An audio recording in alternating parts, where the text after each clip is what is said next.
오늘도 예배 자리에 나오신 여러분들을 주님의 이름으로 축복합니다. 우리 앞뒤 좌우에 계신 분들과 인사를 나눕시다. 하나님은 당신을 사랑하십니다. 당신은 하나님에게 꼭 필요한 사람입니다. 네, 하나님의 기쁨입니다. 네, 꼭 필요한 사람. 왜 그렇게 말합니까? 꼭 필요하지 않으면 오늘 이 시간 이 자리에 있을 필요가 없죠. 하나님께서 천국으로 데려가시든지 아니면 지옥에 떨어지게 하시든지, 이 자리에 있게 하시고 예배의 자리에 있게 하시고 하나님을 아버지라 부를 수 있다는 것, 하나님의 자녀 아닙니까? 하나님의 전부를 내어주신 독생자 예수님의 죽으심으로 말미암아 구원코자 하시는 하나님의 사랑을 듬뿍 받으시는 존재, 그래서 하나님에게 꼭 필요한 사람입니다. 오늘 찬양도 그래 하였지만 참으로 우리의 가슴과 생각 속에 하나님의 사랑을, 하나님의 은혜를, 하나님의 평화를 맛보고 사시는 여러분들이 되시길 주님의 이름으로 축복합니다. 참으로 이 말을 들으니까 여러분 마음에 짜증이 납니까? 아니면은 그래도 기분이 좋아집니까? 예, 이게 말의 영향력인 거예요. 보자마자 아유 보기 싫어, 보자마자 아유 꼴 보기 싫어, 이런 말을 하면 얼마나 그 마음에 짜증도 올라오고요, 분노도 올라오고, 진짜 꼴 보기 싫은 마음이 안 들겠습니까? 말의 영향력이 이런 것이죠. 사람의 말도 이렇게 다른 사람에게 선한 영향력, 악한 영향력을 주죠. 어떤 말은 평생 가슴에 남아 있습니다. 사랑하는 말로 위로가 되는 말이 평생 남아 있으면 좋겠는데, 자기를 미워하는 말, 자기를 증오하는 말, 그런 말을 딱 들었을 때에 그것이 가슴에 꽂혀가지고 평생 담고 사는 것, 야, 얼마나 평생 죽음 아닙니까? 지옥 아닙니까? 그렇게 이 말이라는 것이 말하는 사람의 말로 내뱉어지는 것으로 사라지는 것이 아니라 참 사람의 말도요, 다른 사람에게 오래도록 기억되어지고, 그리고 곱씹고 하면서 그것이 더 긍정적으로 풍성해지면 좋겠는데 부정적으로 그 사람을 옥죄는 말이 된다는 거예요. 말의 영향력은 이래요. 그런데 하나님의 말씀은 인간의 연약하고 인생이 허무한 그러한 사람의 말과는 비교되지 아니하는 하나님의 말씀의 영향력은 어떠할까요? 하나님의 말씀을 성경은 뭐라고 말씀합니까? 요한복음 17장 17절에 보니까 그들을 진리로 거룩하게 하옵소서, 아버지의 말씀은 진리이니이다. 하나님의 말씀은 진리래요. 진리는 변하지 않는 거죠. 영원한 것입니다. 그래서 참이죠. 거짓이 아닙니다. 요한일서 1장 1절에도 보면 태초부터 있는 생명의 말씀에 관하여, 말씀이요 태초부터 있었는데 생명의 말씀이다. 말씀이 생명이다. 말씀을 통하여 생명을 주신다라는 거예요. 그렇기에 생명과 진리의 하나님의, 이 진리된 하나님의 말씀의 영향력은 말로 다 할 수 없죠. 그래서 오늘 이 시간에 하나님의 말씀이 끼치는 영향이 뭘까? 그 말씀에 대해서 우리가 한번 이해하고 우리의 삶에 적용하여서 유익한 은혜를 함께 발견하면 좋겠습니다. 오늘 말씀을 보면 하나님의 말씀의 영향력이 얼마나 큰지를 보여줍니다. 하나님의 말씀, 하나님의 말씀의 다양한 표현 4가지로 나타나죠. 보니까 율법, 증거, 교훈, 계명, 이렇게 표현하고 있습니다. 이는 모두 하나님의 말씀을 나타내는데 그 하나님의 말씀이 가지는 네 가지 특징에 대해서도 분명하게 보여주고 있습니다.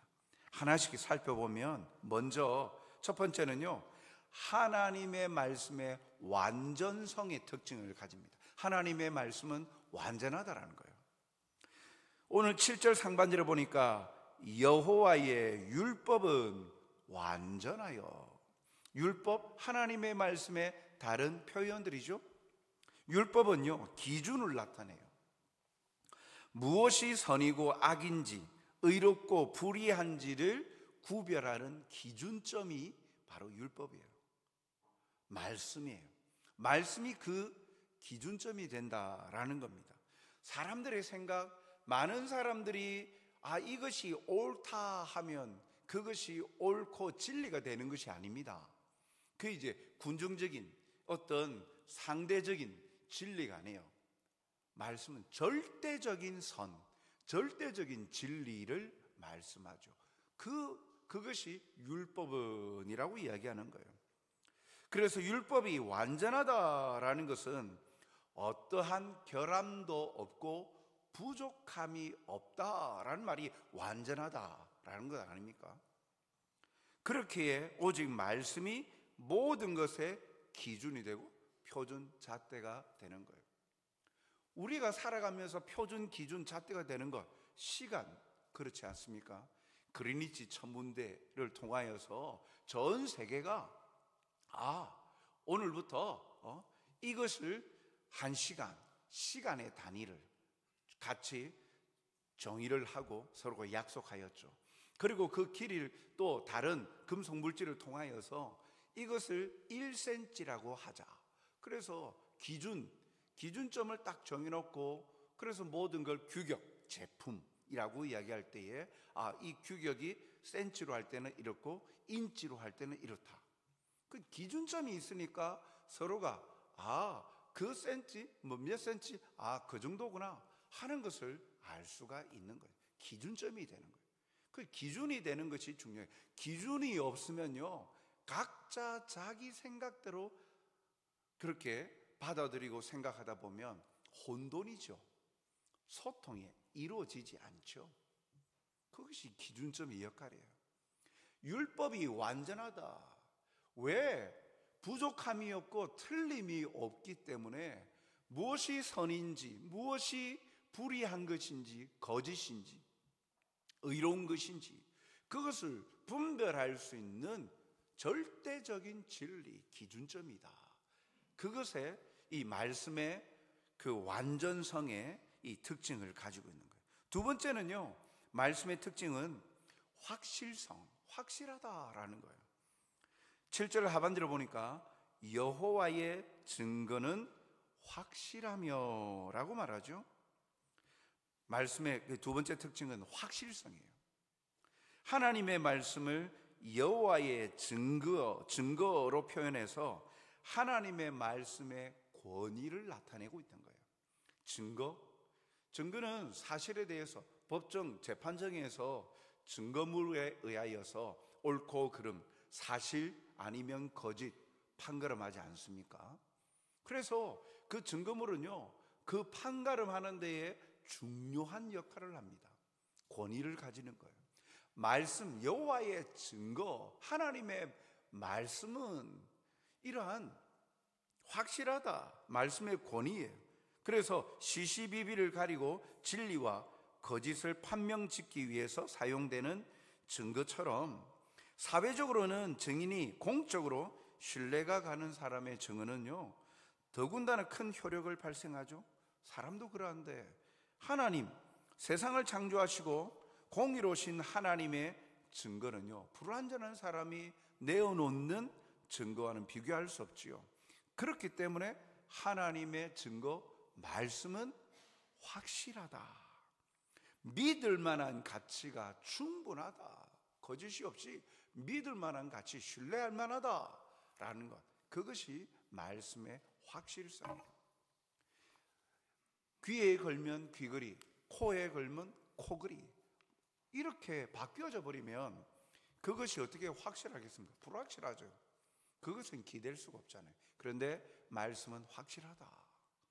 그리고 셋째로요, 말씀의 특징은 정직성이에요. 8절 상반절을 보니까 여호와의 교훈은 정직하여라고 말하죠.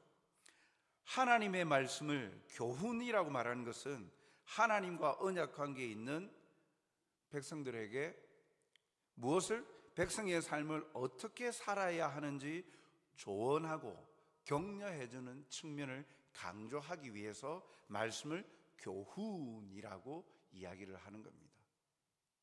그 교훈이 거짓이 없이 정직하기에 그대로 살면 진정한 행복을 누린다는 거예요. 거짓이 없다는 거예요. 사기치지 않는다는 거예요. 정직하다는 거예요. 솔직하다는 거예요. 그래서 애둘러 말하지 않고 직선적인 거예요. 정직한 거예요. 그렇기 때문에 그 교훈대로 가르침 받아서 살면 그 교훈의 가르침대로 좋은 것을 누리게 된다라는 것이죠. 그래서 진정한 행복을 누린다라는 겁니다. 그것에 대한 실행의 측면을 강조하는 표현이 교훈은 정직하다라고 하는 거예요. 네 번째 말씀의 특징은 오늘 본문에서는 뭐라고 말합니까? 순결함이에요. 8절 하반절을 보니까 여호와의 계명은 순결하다라고 말하죠. 계명으로 표현한 것은 하나님의 말씀을 인간이 순종하고 수행해야 하는 측면을 강조하는 거죠. 악한 존재의 속삭임이나 미혹하게 넘어뜨리기 위해서 자신을 속이는 것, 그들은 겉과 속이 달라요. 그러나 하나님의 말씀은 순결하기에 어떠한 숨겨진 의도가 없습니다. 사람들처럼 자신의 꿍꿍이를 숨기고 외적으로 치장하면서 속임수를 쓰는데 말씀은 그렇지 않아요. 하나님의 말씀은 자신을 숨기거나 거짓이 없으세요. 말씀의 순결함은 곧 말씀하시는 하나님이 거룩하시다, 순결하심을 나타내는 것을 말합니다. 그 하나님의 백성의 삶이 거룩과 순결을 유지하는 삶을 또한 살아야 되는 것을 가르쳐 주기도 하죠. 사랑하는 성도 여러분, 이처럼 말씀은 이렇게 하나님의 말씀은 완전하고 확실하고 정직하고 순결함의 특징을 가지고 있어요.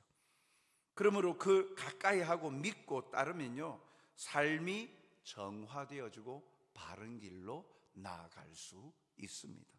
그리고 우리에게 그것을 행복의 길을 찾게 해주죠. 그렇게 말씀을 가까이 하는 것이 우리에게 복이 되는 거예요. 이 말씀을 완전하고 그리고 정직하고 순결하고 또한 확실한 이 말씀을 가까이 하고 소유한 자가 복된 거예요. 조금도 의심치 아니하고 진리를 따르는 여러분들이 되시길 주님의 이름으로 축복합니다. 이러한 말씀의 특징이 있다면 말씀을 믿는 자에게, 이것을 알고 있는 것보다도 이 말씀의 효력은 믿는 자에게 주는 복이 있어요.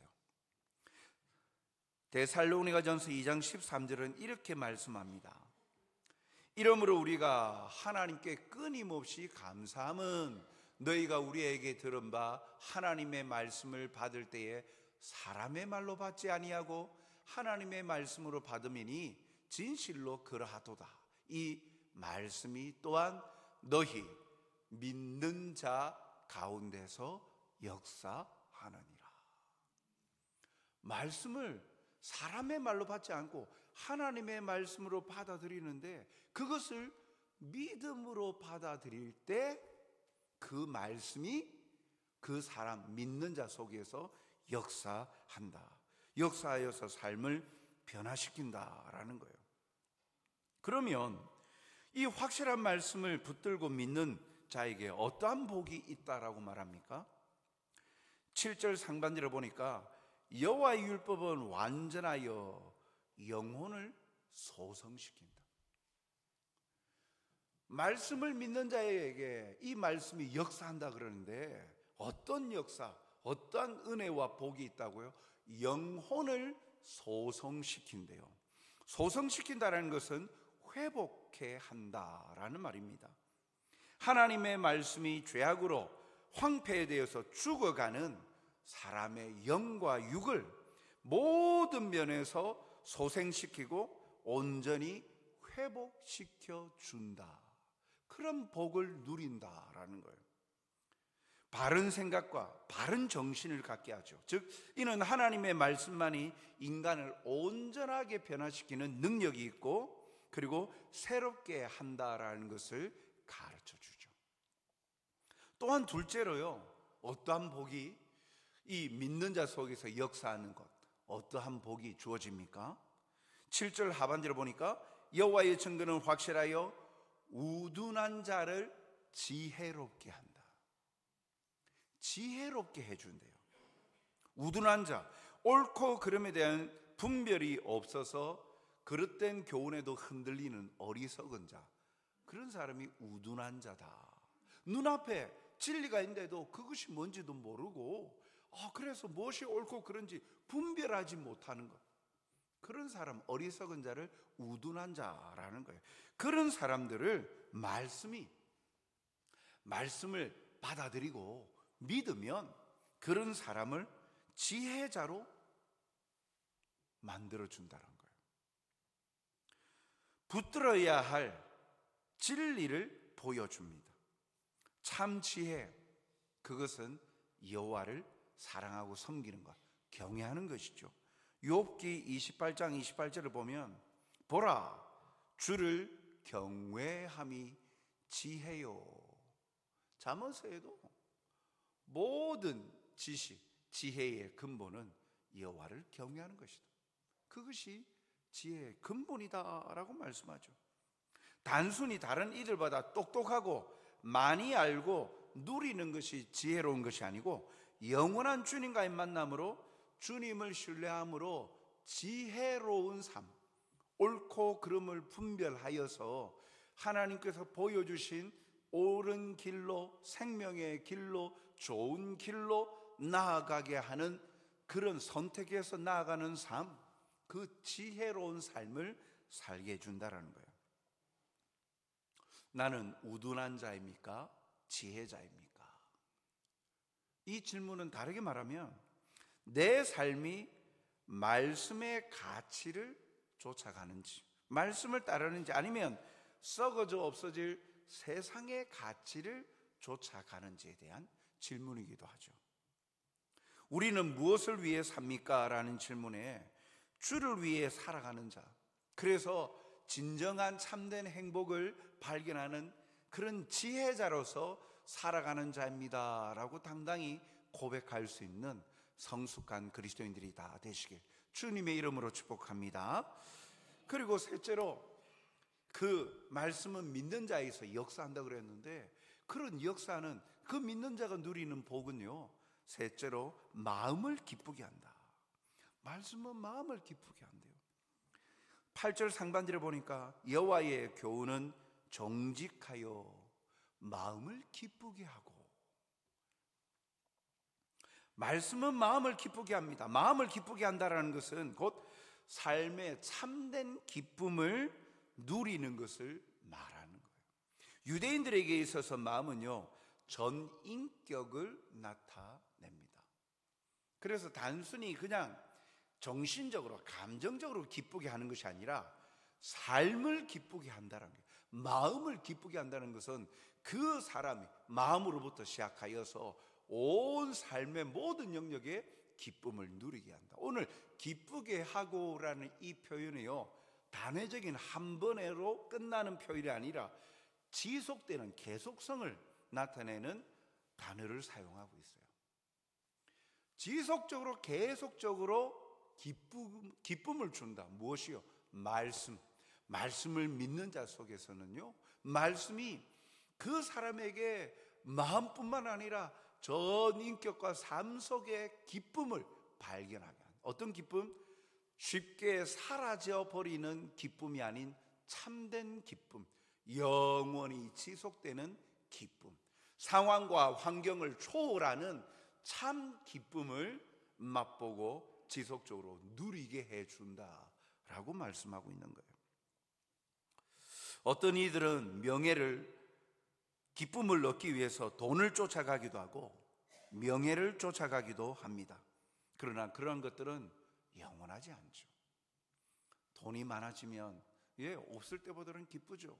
그런데 이내 그 기쁨이 영원히 지속이 됩니까? 많아진 돈 때문에 걱정합니다. 아니면 가져보니까 누리게 되는 거예요. 그러니까 더 누리고 싶고 더 좋은 것을 얻고 싶은 거예요. 그러니까 이내 또 더 많은 돈을 또 요구하고 또 그렇게 또 가면서 또 염려합니다. 명예는 어떻습니까? 그 명예를 얻으니까 존중해주고 사람들이 높여주니까 얼마나 기분 좋아져요. 그런데 그 인기가 또 식어질까, 조금이라도 어제와 다른 그런 자기를 대하는 태도가 달라지기 시작하면 염려합니다. 그래서 더 많은 인기를 얻으려고 더 높은 자리에 오르려고 합니다. 그러나 올라가면 올라갈수록 떨어질 일만 남아있는 게 세상 아닙니까? 그러한 것들은 영원하지 않게 쉽게 사라져버립니다. 그런데 하나님의 말씀은 영원하죠. 영원한 거예요. 그러니까 그 말씀으로 주시는 기쁨이 영원할 수밖에 없는 거예요.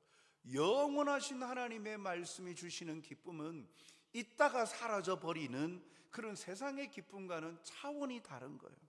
참된 기쁨을 영원토록 맛보게 해주는 거예요. 로마서 8장 6절은 이렇게 말씀합니다.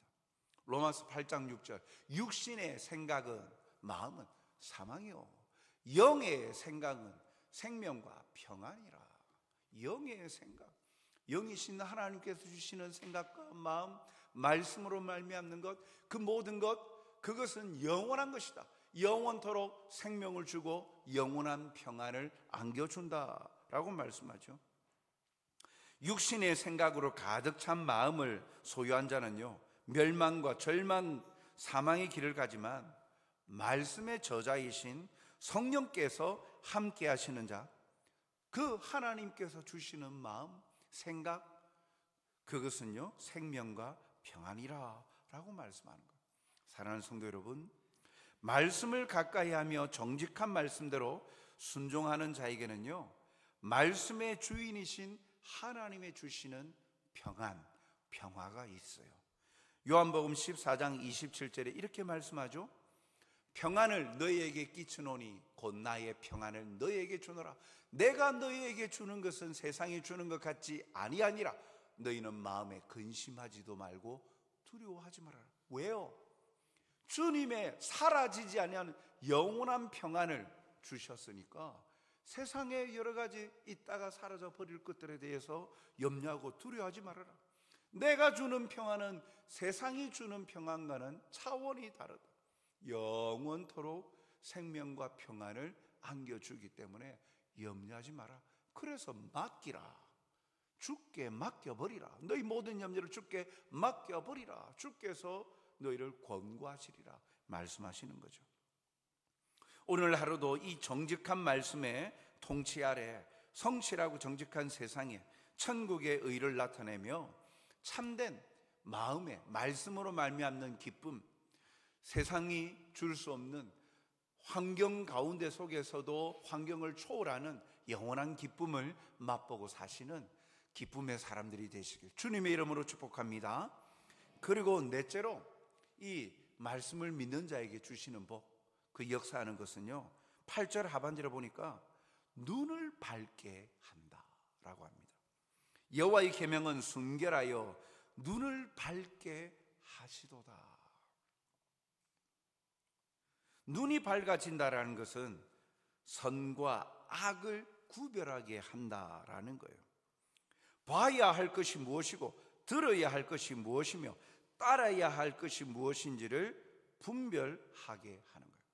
반대로 말씀이 없으면, 믿음으로 말씀을 받아들이지 않으면 눈이 어두워진다.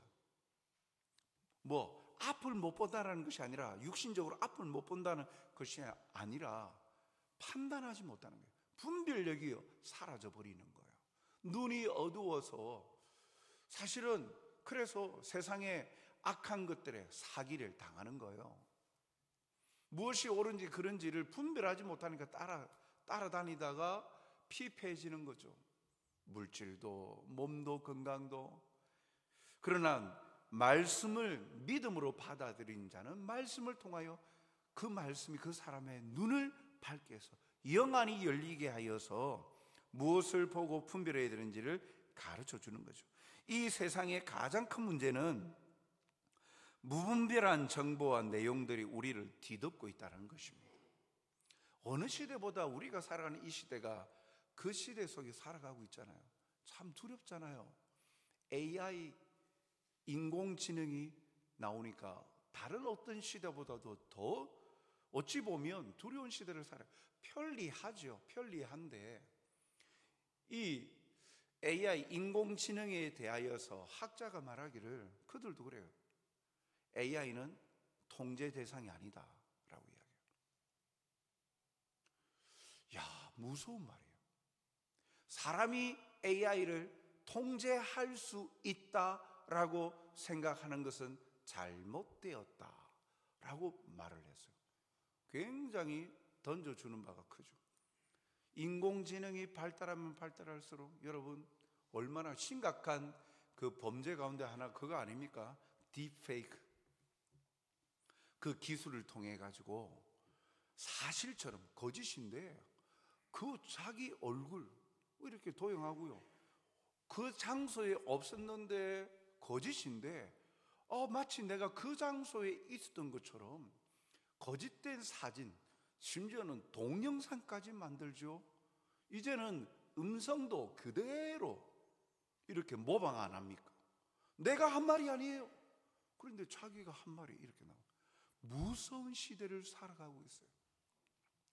그러니까 어느 시대보다도 무엇이 옳은지, 이게 참인지 거짓인지 구별하지 못하면 이따가 많이 피해를 입고 또 손해를 입을 수밖에 없는 세상을 살아가고 있어요. 이 무분별한 정보, 내용들이 우리를 뒤덮고 있어요. 그런 가운데에서 우리가 온전하게 건강하게 살아가는 데 있어서, 그러면 우리가 모든 과학적인 정보들을 다 섭렵을 해야 이것을 대입해 보니까 이것이 옳고 그런구나. 그런 걸 우리가 다 어찌합니까? 지식을 다 어떻게 섭렵합니까? 그리고 기술을 어떻게 우리가 다 섭렵해요? 모르잖아요. 이런 가운데에 하나님의 말씀은 우리의 눈을 밝게 해 주신다.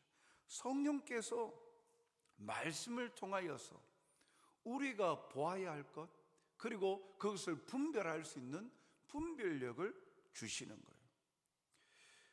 로마서 12장 2절에 보니까 너희는 이 세대를 본받지 말고 오직 마음을 새롭게 함으로 변화를 받아 하나님의 선하시고 기뻐하시고 온전하신 뜻이 무엇인지 분별하도록 하라. 선하시고 기뻐하시고 온전하신 뜻이 무엇인지 분별하도록 하라. 데살로니가전서 5장 21절 22절에 보니까 범사에 헤아려 좋은 것을 취하고 악은 어떠한 모양이라도 버리라. 여기에 범사에 헤아리다, 이것이 바로 눈이 밝아지는 거예요. 눈이 밝아져서 범사의 모든 것을 주의하여서 헤아려 보는 거예요. 그래서 악한 것이라면 악은 어떠한 모양이라도 버리라 라고 말씀하는 거예요. 말씀에 기준하여서 주님의 원하는 것이 아니면 단호히 버려야 함에도 사람 사는 세상의 묘미라 하며 그냥 넘어가는 세상들이 많지요. 그러나 우리 그리스도인들은 이 말씀을 믿음으로 받아들일 때 그 말씀이 우리 속에 역사하고 변화하여서 그것을 헤아려 볼 수 있도록 눈이 밝아져서 옳고 그름을 분별할 수 있게 해 주신다라는 거예요. 로마서 8장 5절 6절에 보면 육신을 따르는 자는 육신의 일을, 영을 따르는 자는 영의 일을 생각하나니 육신의 생각은 사망이요 영의 생각은 생명과 평안이니라 라고 말씀합니다. 오늘 하루도 말씀으로 인해서 우리의 눈이 밝아져서 참된 생명과 평안으로 인도하는 길을 선택하고 그 길을 따르는 참된 행복자들이 다 되시길 주님의 이름으로 축복합니다. 말씀을 믿는 자에게 역사하시는 거예요. 그래서 하나님의 말씀은요, 변화시키는 능력을 가지고 있어요. 히브리서 4장 12절에 보니까 하나님의 말씀은 살아있고 활력이 있어 좌우의 날선 어떤 금보다도 예리하여 혼과 영과 및 관절과 골수를 찔러 쪼개기까지 하며 또 마음의 생각과 뜻을 판단하신다라고 말씀하죠. 따라서 하나님의 말씀을 듣고 읽는 사람은 당연히 새 사람으로 변화되죠. 그러나 내가 변화되고 가족이 변화되려면 무엇보다도 하나님의 말씀을 가까이 해야 돼요. 이런 읽고 듣는 것으로도 소극적인 행동을 통해서도 하나님은 역사하지만 말씀의 능력, 이 특징, 이 은혜를 체험할 수 있는 것은요, 바로 말씀을 믿음으로 받아들일 때 가능한 거죠. 다시 말씀을 볼까요? 데살로니가 전서 2장 14절 하반절에 보니까 이 말씀이 또한 너희 믿는 자 가운데서 역사하는 거예요. 말씀을 듣는다고 다 말씀의 그 효과와 그런 능력을 체험하는 게 아니에요. 말씀을 믿는 자 가운데서 말씀이 역사하는 거예요. 말씀을 들어도 믿지 않으면 그 말씀을 통해서 주시는 아무런 효과도 그는 누리지 못하는 거예요.